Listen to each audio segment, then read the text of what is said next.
আটবারে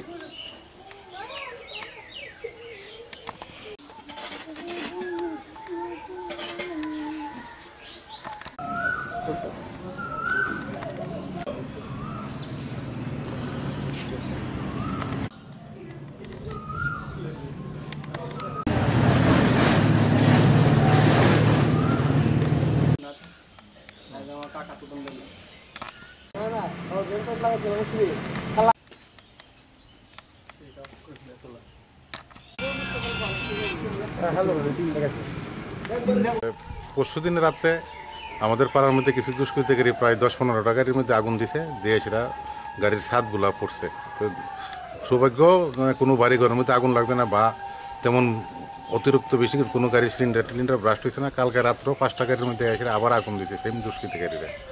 পরশুদিন রাত্রেও আমরা ঘটনার পরে থানারে জানাইছি পরে পুলিশ এসে ভেরিফিকেশন করছে। কোন থানা? নরসিংগড় পিএস, এয়ারপোর্ট পিএস থেকে আইছে। তারা এসে ইনভেস্টিগেশন করে গেছে, কইছে যে তারা মানে দায়িত্ব নিয়ে সেটা দেখবো ঘটনাটা কী হয়েছে বা কোনো দুষ্কৃতিকারীরা বাইর করানোর চেষ্টা করবো, চিহ্নিতকরণের চেষ্টা করব। তারপরে এরপরের দিন আবার আজকা রাত্র আবার সেম ঘটনাটা হয়েছে। আজকা 5টা গাড়ির মধ্যে আগুন দিয়েছে। নরসিংগড় নতুন পল্লীর 2টা গাড়ির মধ্যে আর 70 কলোনি 3টা গাড়ির মধ্যে।